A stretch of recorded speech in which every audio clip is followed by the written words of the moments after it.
what actually makes the way that we do business different to the way that someone else does business is us, right? It's our drive for lifestyle freedom. It's our no bullshit approach to business and giving feedback to our clients. It's the fact that we do work every single day in checking in on our clients so they can get the support that they need, and the fact that we are heavily and highly consistent in everything that we do. They're the sorts of things that might make somebody want to work with us over somebody else. The number one pitfall for social media is being fake as fuck. People want authenticity and they want you to be real, and they can see right through it.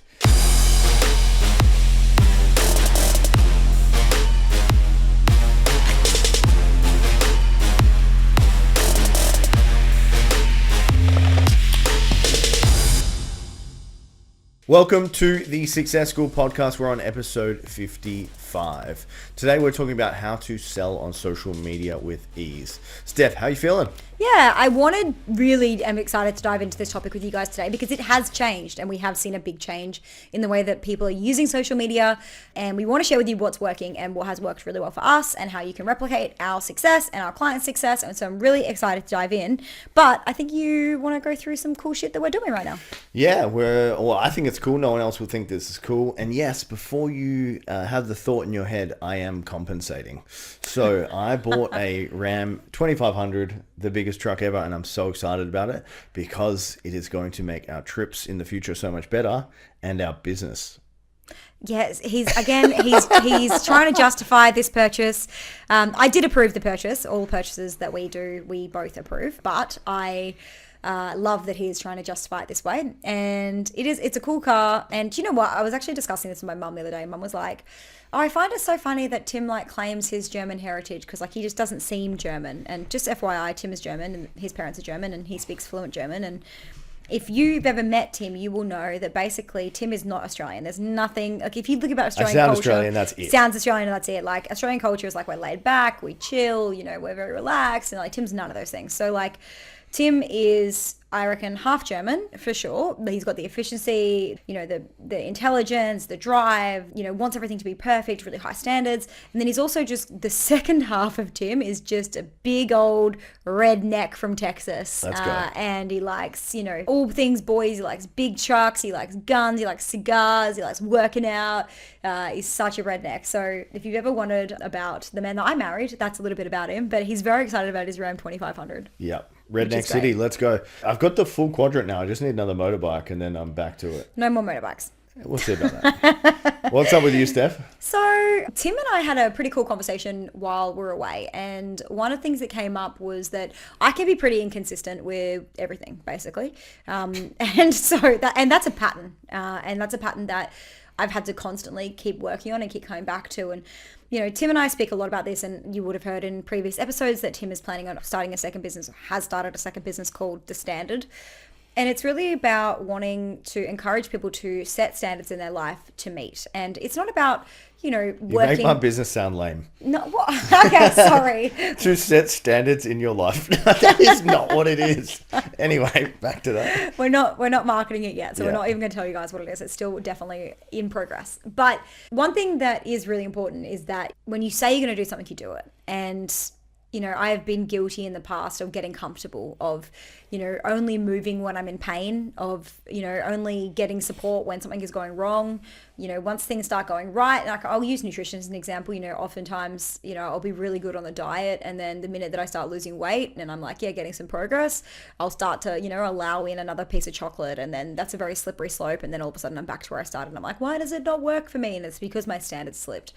And that pattern that you have in any one area of your life will play out in every area of your life. And that's what happened to me. And I definitely noticed that on this trip, I was like, we're on holiday. I get to kick back and relax. And Tim was like, Steph, you can't say that every time we're away because we go away a lot. And so, we run a lifestyle business, which means that, yes, we go away a lot, but we have to work while we're away. And that's the price you pay for being able to have the lifestyle where you can, go on all these incredible trips and experience all these cool things. And so he was like, you can't let your standards slip. And so it was a really cool conversation for me. I went away, I did some journaling, and I sat down and I wrote down, it's currently my screensaver on my phone, and I wrote down, what are my non-negotiable standards for myself every day? And every day since we wrote those standards down, I have met them. And I'll get the example of, yesterday I was really tired, really exhausted. We just got back from our trip. We had a big work day because we needed to catch up on a heap of stuff.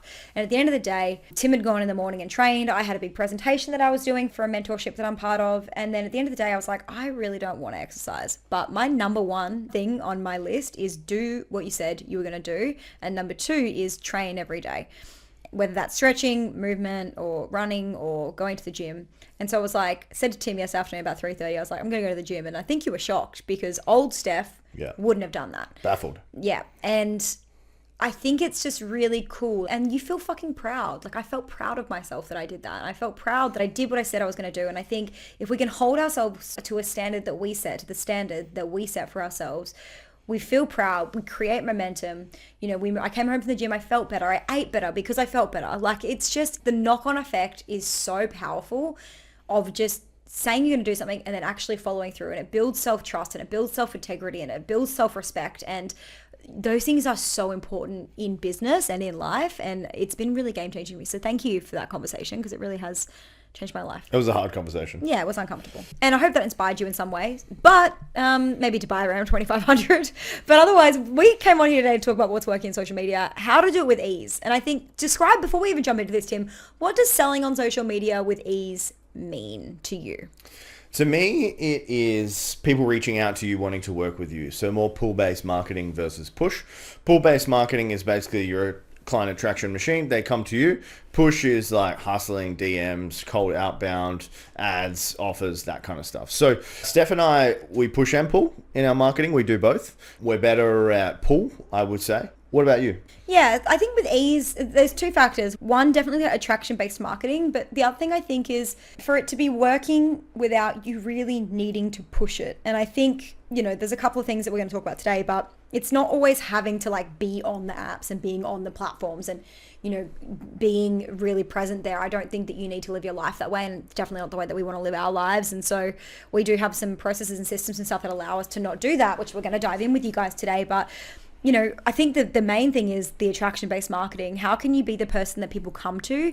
And how can you be the person that people are like, you know, if you look at, and I'll give an example of our own business, but if you look at business coaches, there's plenty of business coaches on the internet. Millions. Like you could find a million business coaches to work with, and you could find a million business coaches that say the same stuff as us. Like you got to focus on your marketing, you got to focus on your sales processes, you know, you got to focus on your systems. Like those things are not unique by any means, but what actually makes the way that we do business different to the way that someone else does business is us, right? It's our drive for lifestyle freedom. It's our no bullshit approach to business and giving feedback to our clients.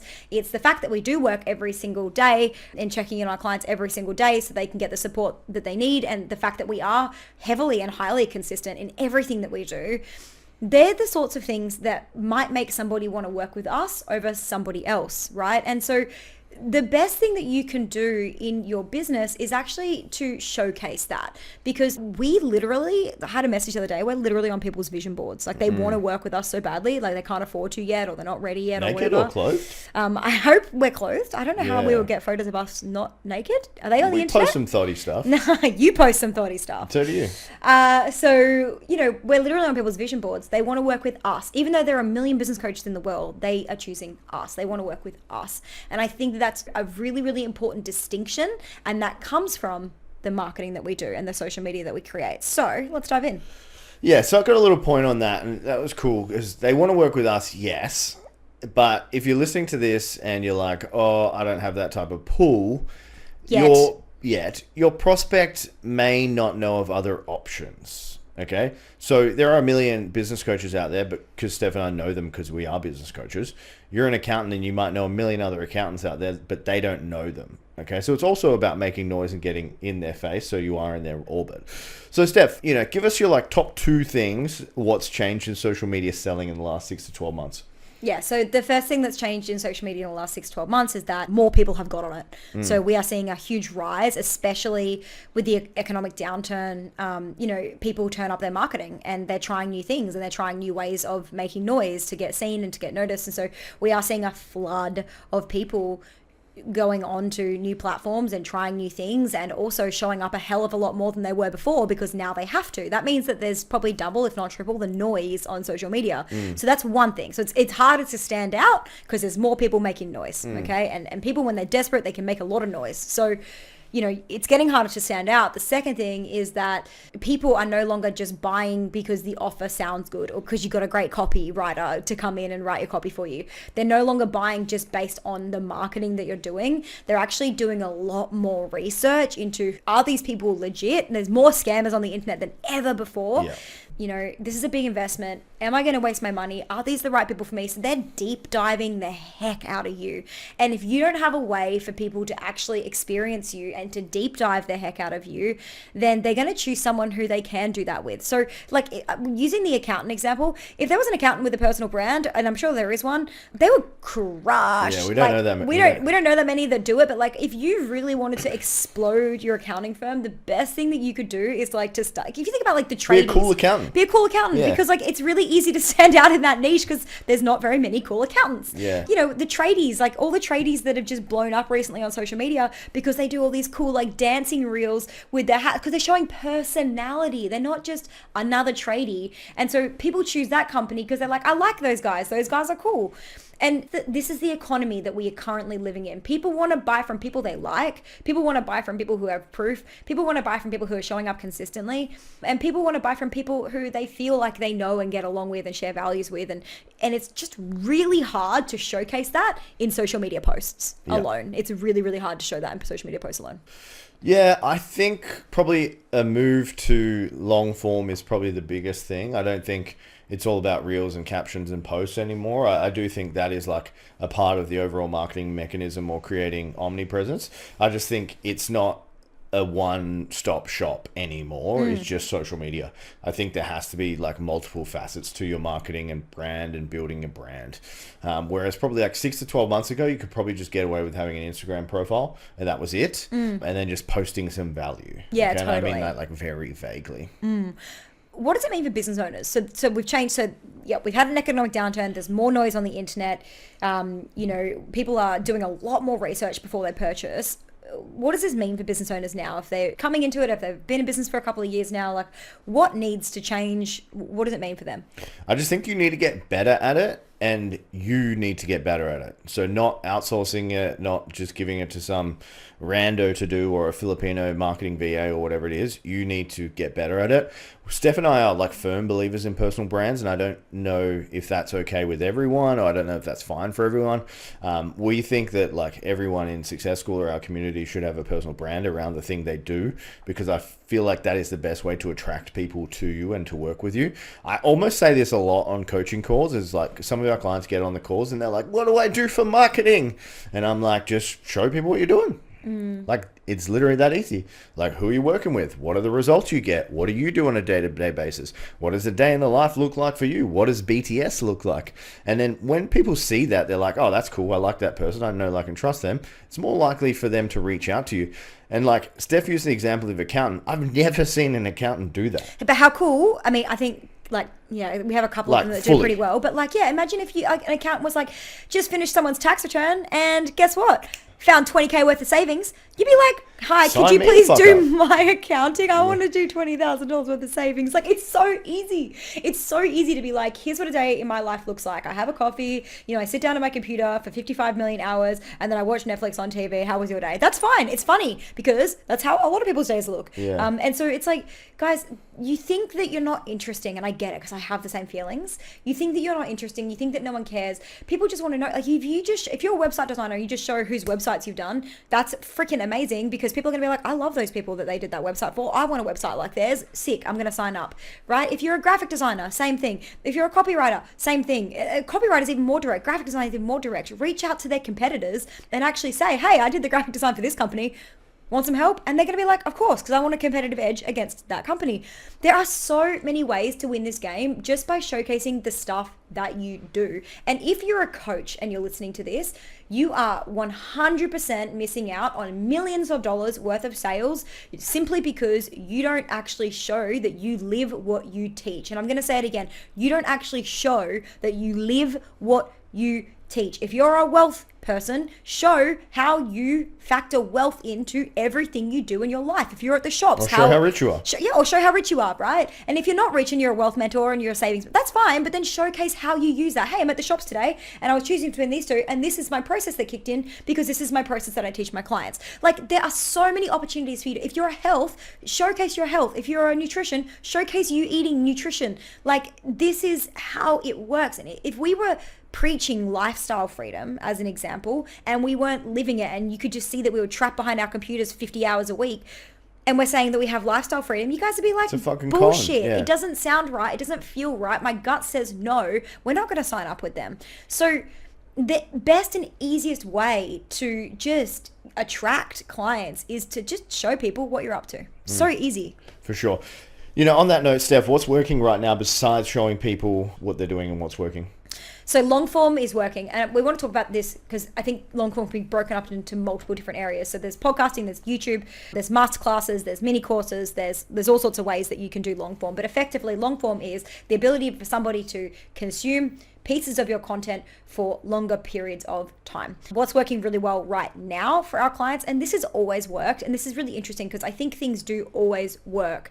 You just have to tweak the process of doing them. So something that's working really well for us and our clients right now are masterclasses. Yeah. Really great. You can do, a 20 to 30 minute masterclass, absolutely blow their minds, teach them something, give them some value, show them what it would be like to be in your world, especially if they're live, and then invite them to take another step or another action if it feels right for them. And so I think that it's a really good way for people to buy into your energy, buy into your brand, buy into your thought leadership, buy into your process by showcasing masterclasses. So those are working really well right now, and businesses are struggling. And so more and more people are open to learning new ways of doing things right now, which is why I think masterclasses are having such resurgence right now. Yeah, for like free or low and paid, even if they don't become like a client of yours, they will at some point. And I think a lot of people play the very short game with these types of things. They're like, I ran a masterclass, only 10 people came, I didn't make any sales, I fucking suck, what's the point? It's a waste of time. Those 10 people can't afford it right now, but when they do have the problem, who are they going to come to? You. And you need to play the long game. And they're going to refer their friends. Yeah. Like, they might have a friend who absolutely needs what you have. And, we have clients, I literally have people in my DMs right now, they're like, hey, Steph, January 2025, I'm signing up. And I'm like, sick, let's go. And they've had sales calls and they've had conversations with our team, and we've been talking for years, and they're like, it's just a financial thing, we're settling on our house, or we're just about to move country, or we're just about to do this, and it's logistical. It's just it's a not right now thing. That doesn't mean that we're like, see ya, we're not going to bother talking to you, or like, oh, it's such a failure. Like, yeah, in January, sister, we're going to be here and we can't wait to work with you. So I think that, yeah, you're right, people do really play a short game when it comes to their marketing efforts. Yeah, so a couple of other ones, guys. Obviously, YouTube, we've mentioned it a few times. I think it's a really valuable platform. If you've got something to teach, I would be teaching at least once a week. I'm gearing up for that at the moment. So if you guys want to keep an eye on my personal YouTube channel, I'm going to start teaching business content on there, which is exciting. So I'll be doing one a week. I've committed to a year of that. So 52 videos, plus a bunch of vlogs as well. I found the vlog thing has been incredible for business as well. I'm not directly selling anything, but I'm showing my personality, which is know, like, and trust for the right type of people and the people we want to attract.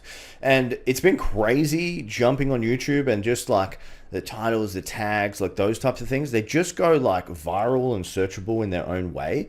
I didn't understand how powerful YouTube was until I started. And then I was like, sweet, how have 600 people watched 80% of my Gib River vlog for 19 minutes? 600 people. That's like a lot. And I look at, and that might not sound like a lot for you, but the total watch hours is like 97 watch hours, like 97 hours on one piece or whatever it is. And you think about like a 4-second reel, and yeah, 40,000 people have seen it for 4 seconds. It's more watch time on my 600 views on YouTube. Yeah, but it's not even just that. It's like, it's so intentional. Like the 4-second people who watch your reel just kept scrolling. Yeah. Whereas people have clicked on and gone to and settled in for 19 minutes of you talking about stuff. Like, that is so intentional. It's such an intentional buy-in. It's, it's not just like, oh yeah, you can rate the views on a reel. It's like, you can do that by someone tapping through on stories and it will count as a view. Like, it's nothing. Like, whereas this is so intentional. I think that's why it's been so powerful. Yeah. Yeah. Obviously podcasting works. It's a bit of a slower play.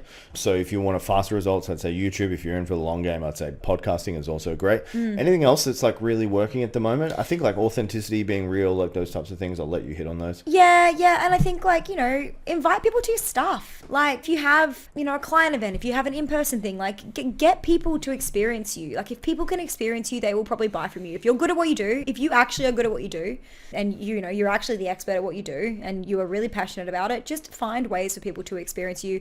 Reach out to local government, run workshops, like just find ways for people to experience you. I think part of the reason why, I created success quite early on in my business was because it was such a high touch experience environment. My first business was very high touch. We did workshops and people would spend 3 or 4 hours with me, and that would happen on a weekly basis. And so, we did create quite a lot of raving fans because people got to be in my presence. I didn't realize that that was a thing that people would love because I didn't really think that I was that special, but that is what people love. And you might be feeling the same way. Like, I'm not that special. People don't want to experience me. I get it. That's how I thought too, but they do. Trust me. They want to be in your energy. They want to be around you. They want to know what you know.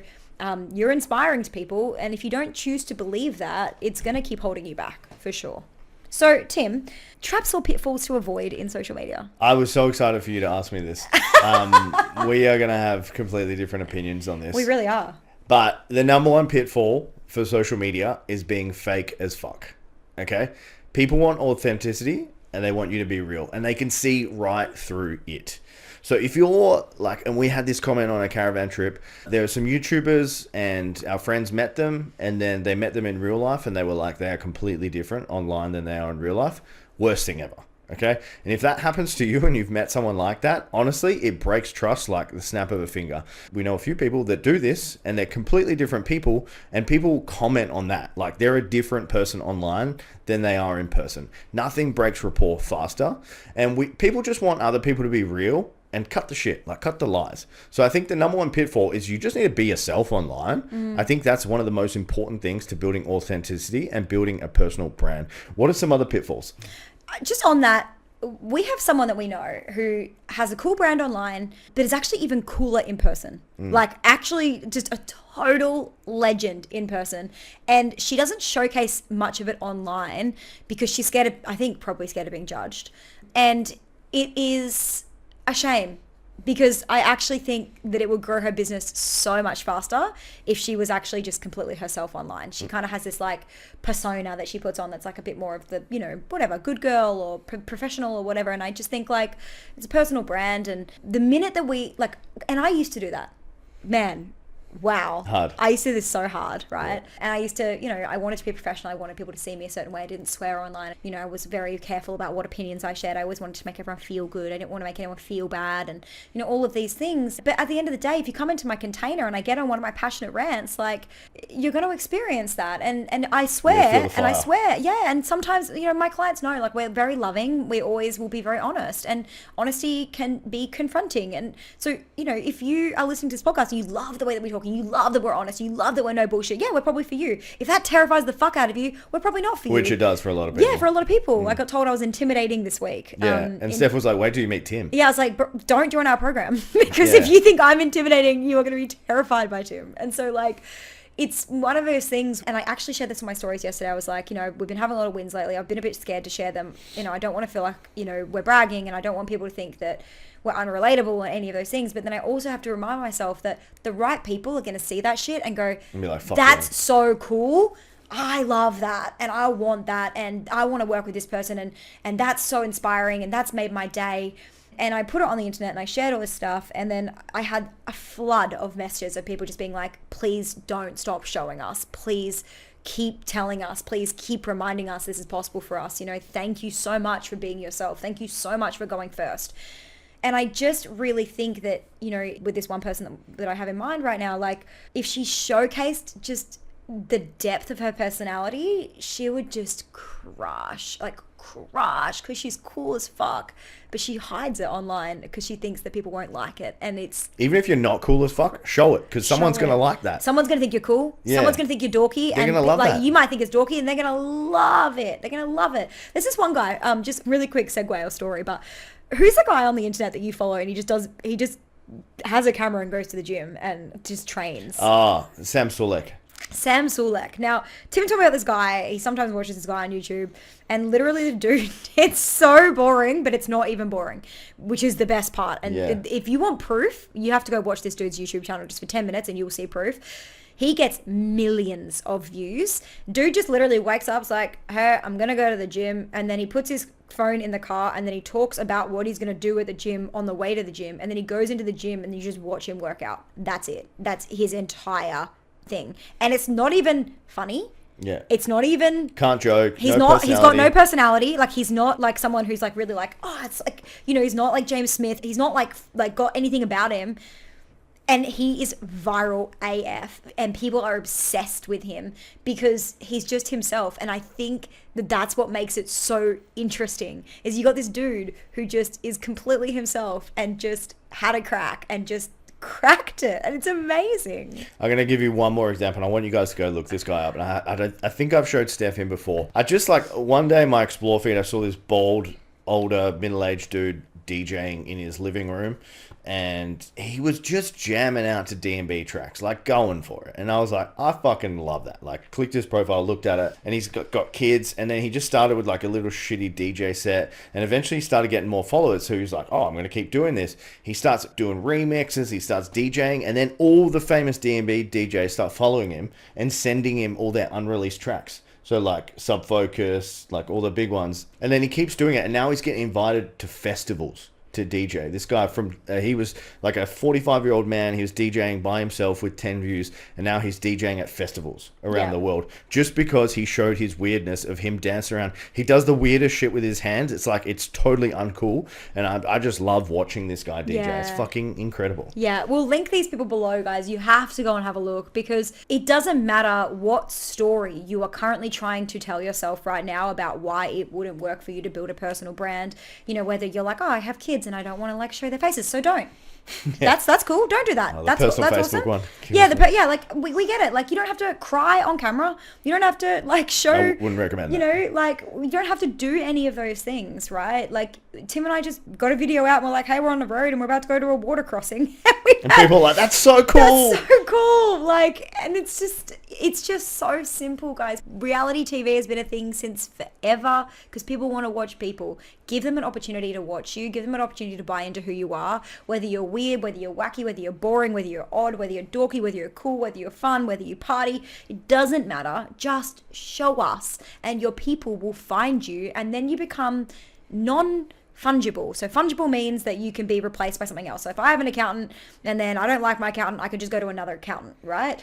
Fungible that's fungible, so I could just swap it out. Like, you know, we're using this light right now that's facing on us, we're using these mics and we don't like them anymore, we're going to swap them for another mic. That becomes fungible. But, you know, what's not fungible is when you build a personal brand, you become the product and no one can be you, and so therefore you are no longer can be swapped out. So it's so different to, like, you know, I'll give an example, and this is probably a terrible example, but like, you know, if you go to a plastic surgery doctor, you're not going to just go to another one next time. Like, you're probably going to stay with the same one for the rest of your life, or any kind of doctor, really. Because they have a brand, and because you trust them, because you built no like and trust with them, and because, you know, whatever. And I think that there are so many examples of times where we try and be different with like our customer service, or I don't know, or like whatever, but like realistically it looks the same to the customer, to the consumer. And the biggest way to have a point of difference is to be the person that people want to work with. So how do you build a personal brand? Awesome. My second most exciting question of this podcast today. So I've kind of just jumped into this probably really like heavily in the last 6 months, and I feel like I've done a pretty good job of it. Like, you know, I did touch on it before, just be authentic and like share your thoughts. So thought leadership, authenticity. I like to write not controversial pieces, but like thought pieces around certain things that are coming up in the marketing, sales, business industry. And then basically I've just become like a mini influencer. I'm basically just sharing what I'm doing on a day-to-day basis, my thoughts, and essentially everything to do with it. They're my top ones. Can we all just have the confidence of Tim? Like, I just love your confidence. You inspire me every day with it. You're like, yeah, I've been doing this personal brand thing for 6 months and I think I'm doing pretty well. And actually I'm a bit of a mini influencer. So, but I love it. Like, yes, you are. Not an influencer in the way of like being sponsored by things, but I'm sure he's open to it. So, you know, if you want to sponsor Tim for anything, I'm sure he'd be down. I actually get called that. Like, people. Like, you are though. No, because you're a person of influence. And I think we need to rewire the way we see influencers. I have this conversation a lot with our clients, and if you want to work with an influencer, total segue, but if you want to work with an influencer, it's not about just getting someone with hundreds of thousands of followers. That's no longer an influencer, because people could have hundreds of thousands of followers and have absolutely no influence over those followers at all, right? Because they've just built that following, based on how they look or whatever. Whereas you're a key person of influence. If Tim recommends something, I can guarantee hundreds of people will buy it, like for sure, guaranteed. And so it's no longer about just big followers. It's about finding people who have the ability to influence. It's a very different process. It doesn't need to be a huge audience, but you could get 100 clients from a very small audience because the person has influence. So that's you. In terms of building a personal brand, I think we've covered off on a lot of it, but I think, if you can invite people to experience you, and I think you just need to get the hell out of your own way. And, I think you need to define what personal brand means for you. It doesn't mean you have to talk about your kids. It doesn't mean you have to talk about your relationship. It doesn't mean you have to talk about anything that you don't want to talk about, but it means that the thing that you talk about honestly and openly. There was a time where I didn't talk about things in business, the opinions that I had, because I was scared that it disagreed with someone else's opinion on the internet that may have been more famous than me or bigger than me or had more pull than me. And for a long time, not sharing those opinions really held me back. Now I share any opinion. I think I'm like, guys, like, we need to stop taking each other down on the internet. Or like, you'll see me, if you follow me, you'll see that I regularly troll back my trolls. I've really leaned into just using my voice and actually saying what I think, and saying what I think online, on social media, to my clients. And it has been profoundly impacting. And I think that we have started to build, both of us, a bit of a cult following simply from sharing our actual thoughts, not a filtered version of them. Keyword, not a filtered version of them. Steph, do you think personal brands are the way of the future?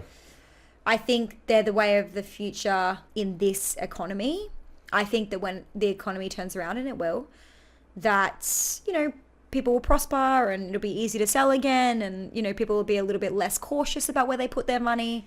But I really think that a personal brand is so powerful, and I think it's the way of the future, and I think it should be the way of your future if you're listening to this, because you might change direction 1,000 times. I mean, Alex Hormozi is a really cool example of someone who's changed direction like 3 or 4 times. And, because he's got a personal brand, it doesn't really matter what he does, whether it is acquisition.com or he goes into AI or he goes into school or he goes into wherever the fuck he wants to go. It doesn't matter, because he's Alex Hormozi and people enjoy watching the guy, right?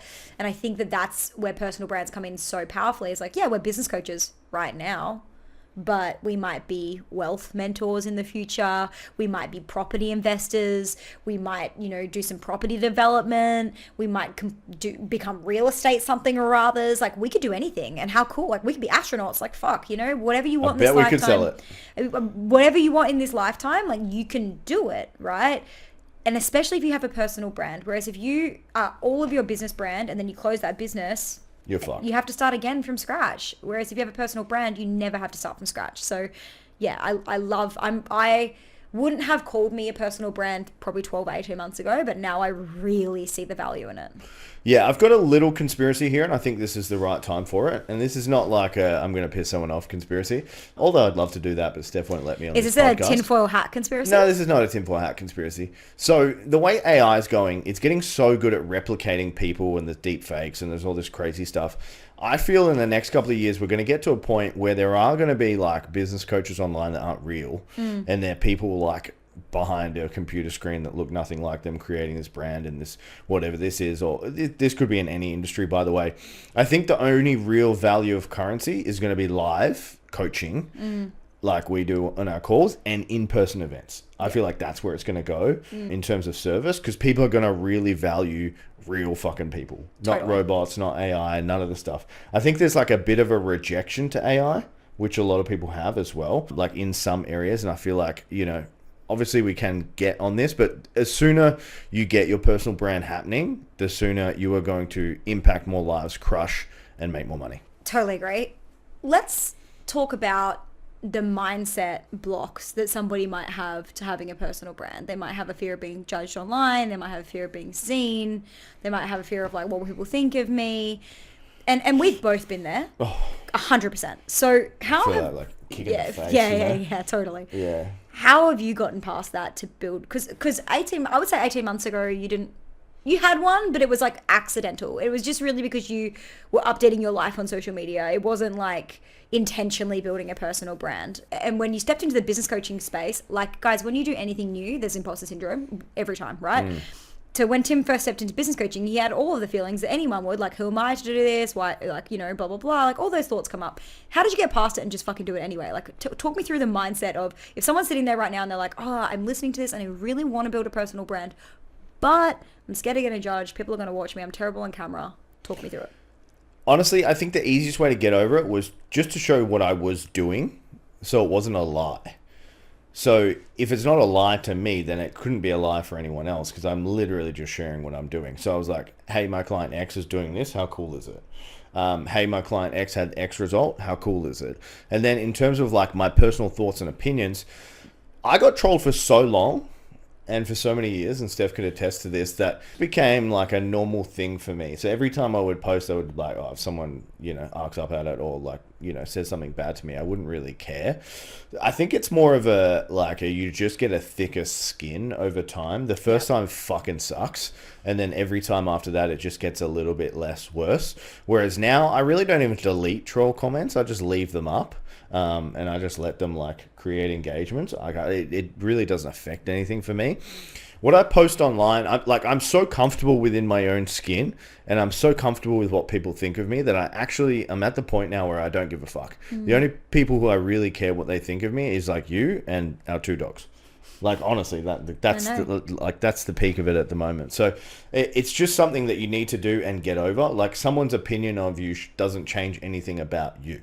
And I think that's a really important point to miss. Is there anything I missed? We had that really cool podcast that Alex Hormozy was on with Modern Wisdom, and that was a really cool conversation that he had. He was like, he talked about this, and he was basically saying like, the only person whose opinion matters of you really is yours, is yourself. And so if you think that you have something passionate that you want to share with the world, and you think that the way that you share it is correct, right, and you're passionate about it, then we've got to stop outsourcing our validation. We've got to stop looking externally for the love and the appreciation that we seek, and we need to actually start giving it to ourselves. Because I think if we just gave ourselves the love and the appreciation and the kudos and like, fuck, you're clever and fuck, you're smart, like, this is, you know, you guys wonder why Tim is where he is. Like, you hear him on our podcast, he's like, I'm pretty good at this, I'm really good at this, like, but all that matters is what Tim thinks. It's a belief. It's a belief system. It's not that he's arrogant, it's not that he's, you know, confident, it's because he believes in himself. And if he doesn't, it starts here, it starts in you.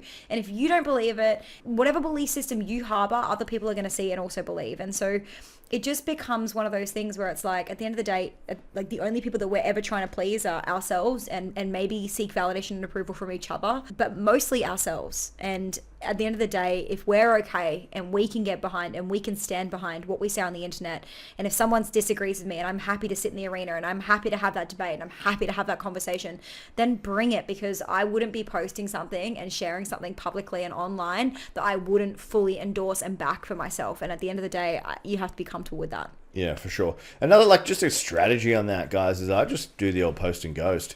So I just turn off my notifications on anything. And if it's something like that, I'm like, oh, I'm not sure about this, I'll literally just post it and then just not check social media for 12 hours. And then when I wake up in the morning, I could deal with it. But usually it's not even that bad. And then in the morning, you got a fresh head and you're like, whatever. You know, doesn't really matter. Yeah, don't keep sitting online looking and seeking for validation. Yeah. Tim, to wrap this episode up, I would love to know, like, you know, this episode was about selling on social media with ease. Which is personal brand. Turned into personal branding with ease. Yeah. You know, what advice would you give? What 3 things would you tell people to do right now on social media if they, like, you know, wanted to build a personal brand or wanted to stand out in, you know, the very noisy world that is currently social media?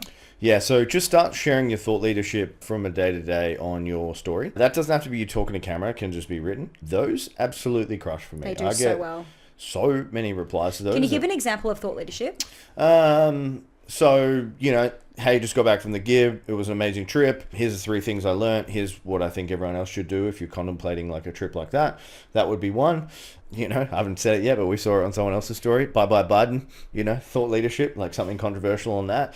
Like, here's what I think of business coaches ratting out other business coaches, and then just give like a bit of thought leadership on that. Just stuff that comes up in our world day to day. Like, Steph and I just note down what pisses us off, and then we'll usually just talk about it. Thought leadership is just having thoughts and then sharing them. Okay, I want to be really Yeah, clear yeah, about yeah. that's what Literally. that's what thought leadership is. Yeah. And we get our thoughts, you know, that we have hundreds of thousands of thoughts a day, obviously, or whatever. But the thoughts that matter most are like if a client asks us a question and I think it's a good question, I'll note it down, and then I'll share what my thought is on that later, or my strategy or my take on it is. If something happens in the world, like, you know, the Biden-Trump debate that we all just witnessed, you might have some thoughts around that. And so I would say, like, you know, maybe you want to share that online if you want to. You don't have to make your platform political, but you can if you want to. At the end of the day, it's like, you know, we have thought leadership. I'll have a thought like, God, if only we all saw the world this way. Or I might have thought leadership about something that I've just learned about myself. And I might go, oh, you know, I just realize this about myself. The way you do anything is the way you do everything. And I might share my thoughts on that. And that is what thought leadership is. And I think very few people actually spend time articulating their thoughts. And your thoughts are actually what makes you different. So I love that. So share thought leadership, make it easy. Yep, what else? Just share what you're doing on a day-to-day basis. It doesn't have to be like super boring or crazy or exciting or fun. It just is what it is. Like, just turn it into a story as well. I think like, hey, just went to the shops. Like, that's a bit naff, but like, hey, just went to the shops and an old lady, you know, swore at me for taking her car spot. Like, you know, fuck her or whatever, like something like that. It doesn't have to be like That's so terrible, Tim. whatever, like example. So Always aggressive examples. so thought leadership, and then showing what you're up to. And then the third thing is just answering the questions of your consumers or prospects. So like, what are the top 10 or 20 questions that your prospects have? And you can just create content around that. So just answering like value-based stuff. Anything I missed? No, I think that's perfect. And just to summarize this, guys, like, it is no longer good enough to be on one platform. And it is no longer good enough to just share like very vague stuff on the internet. Like, you have to spend some time on this. It doesn't have to be a lot of time, but you do need to spend time curating and creating content that showcases who you are and how you are different. And if you don't know those pieces of information, you need to sit down and actually think it through. Think about it. Do some market research. Figure out how you're different. Figure out how you stand out. Figure out how your philosophies and your belief systems are actually making you the kind of person that will attract a certain type of client, and start to share them and start to showcase them. And the easiest way to turn anything into a story is to go, like, you know, we could literally tell a story right now about, you know, these microphones and what you can learn from them. Okay. So it's like, if you wanted to, you know, share a story, it's like, these microphones are not the first ones we bought. And over the last few years, we've bought quite a few, but these are the ones that have been our favorite because they're so reliable.